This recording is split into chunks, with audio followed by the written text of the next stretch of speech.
shit. It's 7 o'clock in the morning on a Sunday. My ass should be asleep. But I'm not. One, I don't have no motherfucking weed. I need to go get some fucking weed. Two, it's just 7 o'clock in the morning.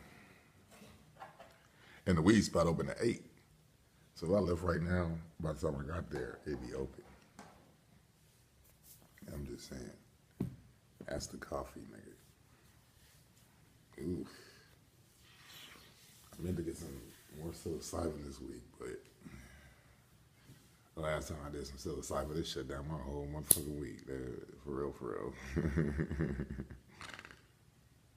That upper room be shutting down shit. You be like, oh no, I can't do it.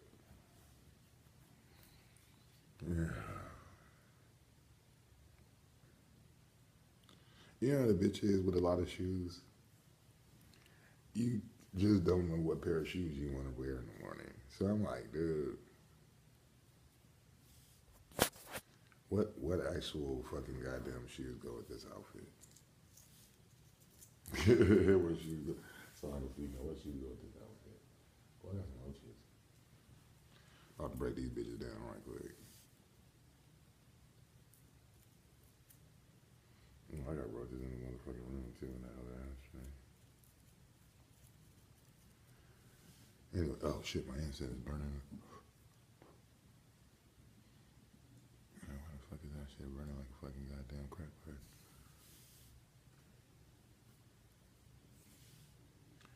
Anyway, yeah, I woke up this morning. This was filled to the brim with weed. There ain't weed in it anymore.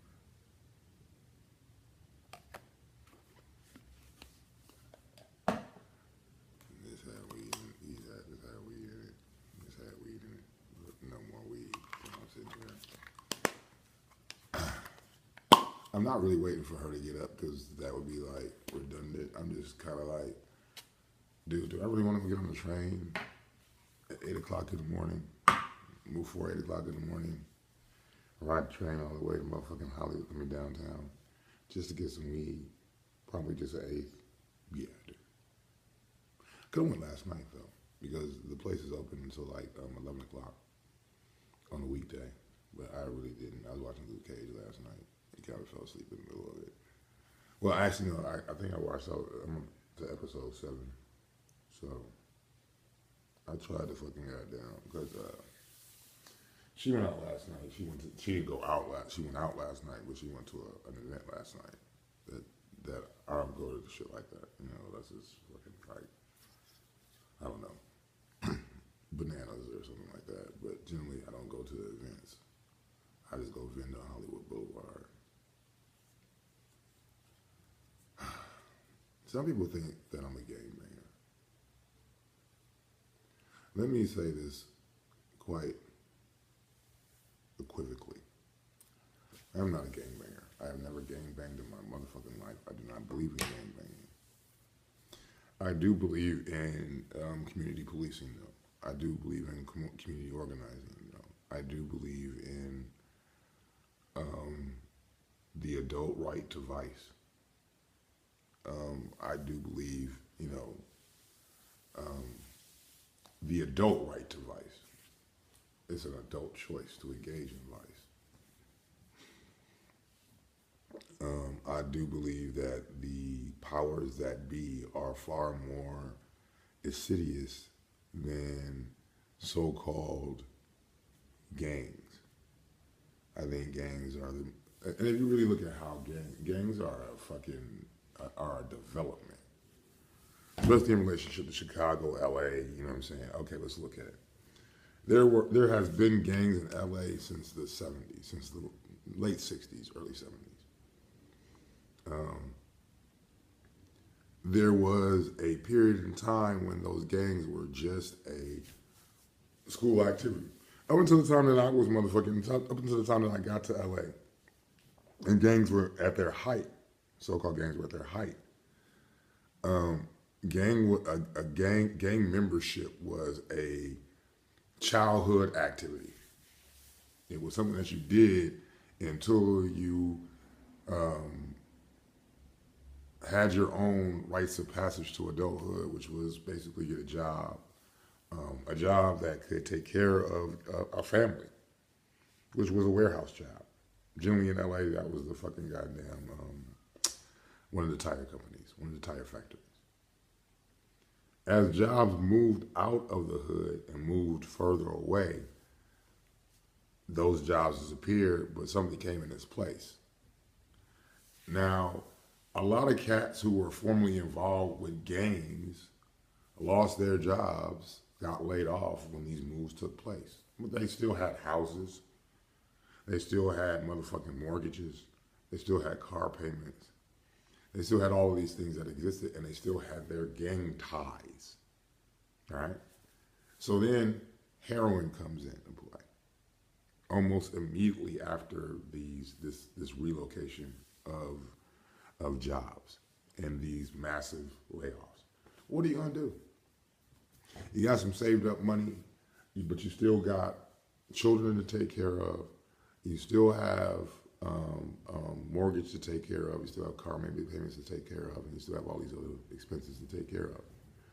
Well, you take the money that you have saved up and you put it into something that is now becoming viable in your community. Shit, heroin. Okay, heroin sales motherfucking led to motherfuckers becoming fucking ballers in their neighborhoods. As that proceeded, here comes motherfucking crack and then fucking base. Well, nigga, the heroin dealers who saw the heroin market disappearing took their money and put it into motherfucking goddamn dope. They'd already started being dope dealers. And I'm not excusing the behavior. I'm just saying people have to realize that self-preservation is the first and foremost law of human nature, of any living system, is self-preservation. And the powers that be know that self-preservation is, it's not like these cats are going to go and create a job. By what means? You can't just create a job. Or maybe you can. And they did. They created a job based upon supply and demand, which is the capitalist way. Now, I'm not excusing the motherfuckers who sold it no more than I'm excusing the motherfuckers who used it. It's just the reality of the world in which they both found themselves in. And if you're going to motherfucking start moving product like that, then you're going to need some kind of motherfucking backing. Your gang ties is what you're going to use. So gang ties become even stronger during the inflection or the proliferation of drugs and weapons within the neighborhood, within the community. It's not just Los Angeles. This is motherfucking throughout the fucking country. That this happens, this goes over. And people take, you know what I'm saying, the reasonable way out. There's no excuses in relationship to this. It's just reasons. Drugs did more to motherfucking cement gangs than anybody else. And then, not to mention that you have this dynamic of busing that plays a big part. You have this dynamic of non-communal policing by the police department, Daryl Gates and his Operation Hammer, which didn't make things better. Because now you're arresting kids at 14, 15 for smaller infractions, so you can later come back and arrest them for greater infractions because they have they have warrants, so you have probable cause. So it's not like gangs just came out of nowhere and and I was on the north side. People had like Operation Hammer and motherfucking gang violence did not move to the north side. It did. One, there were north side gangs, and they weren't all black. And that was an issue that a lot of north side black folks had to deal with, that there were north side motherfucking white gangs, and they were racist. I could name them like Zacharias and such and so forth. So in order to motherfucking combat racist gangs on the north side, and maybe Mexican gangs on the north side, and Asian gangs on the north side, blacks on the north side had to start establishing their own motherfucking goddamn gangs. And also went to the south side because they had motherfucking family members on the south side. And the continues. There's nothing happens in a vacuum. Nothing just motherfucking materializes as a result of just choices. Circumstances determine what choices are and are not. So back to that whole, gang banging concept or whatever the fuck it is. Look, that was not necessarily what it was all about. And yeah, there's some motherfuckers who came in with this idea of intimidating and utilizing these already existing structures in order for the purpose of strictly intimidating. Most people in the hood from that period of time know who that was. Who ran around the hood just with intimidation and, got a whole bunch of people together to intimidate other people in that spot. And again, I'm not excusing anything. That's just the reason for it, and there should be no excuses for that intimidation. And if you went to certain places and if you were a certain person at a certain time, man, it behooved you to motherfucking goddamn, to organize. LA gangs just didn't pop out of nowhere, man. And they're not gonna just disappear into nowhere either. And if you think gang members listen to motherfuckers, to civilians in relationship to what it is that they should or should not do, and what courses of actions they should or should not take, and you're delusional because they don't give a fuck about what a civilian thinks because a civilian can't understand their particular, point of view. I'll use motherfucking Polite as an example. Polite is a former Crip. But when it comes to actual, outreach to Crips, he got to speak like a Crip. Because it's the only way it's the language they relate to. You understand what I'm saying? It's a language they relate to. He understands it's a language they relate to. And he still has friends and whatever. Now, I couldn't say that because of the same thing. I don't have, what I belong to doesn't have the same mentality. Never did, never has. I've been telling Couch for the longest time. Couch been calling me a fucking gangbanger since I was like 14, 15. I was like, nigga, I'm not no gangbanger. I'm a motherfucking nationalist. There's a difference.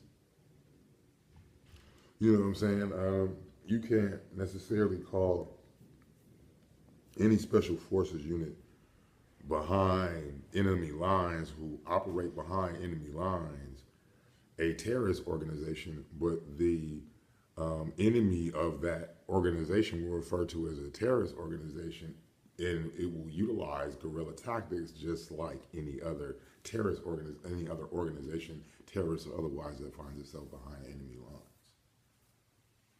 And then you could confuse that guerrilla organization with that guerrilla or special forces organization with the other terrorists that might be or the other terrorists that might be operating behind those enemy lines, but they ain't the same. One has the objective of liberation, the other has the objective of tyranny. We don't have the objective of tyranny. Never have, never will. We have the objective of liberation. Plain and simple. We are the Almighty. It's the reason why we refer to ourselves as the Almighty. There's a reason why there is a pyramid. There's a reason why red, black, and green represents who the fuck we are. This ain't no motherfucking game. This is a motherfucking national organization operating the best way it can under the conditions that it operates in relationship to other organizations that have different agendas operating under the same circumstances and conditions. That's it. Please don't equate what I'm doing to what they doing. It's not the same thing. Or to what we doing to what they doing. Sometimes it sounds alike because, nigga, we got to motherfucking fight them niggas. But at the end of the day, our objective is not the same objective. And and again, even that shit. Why the fuck do I even want to motherfucking tell you what my objective is or even try to fucking convince you what my objective is? You're going to think what you think regardless. That's the whole point. You know what I'm saying? You don't think whatever the fuck you think. It's not even a point of me changing your mind. Why the fuck would I even try to change your mind? And now that I even went to the motherfucking trouble of trying to change minds, right, damn, that's a waste of fucking time.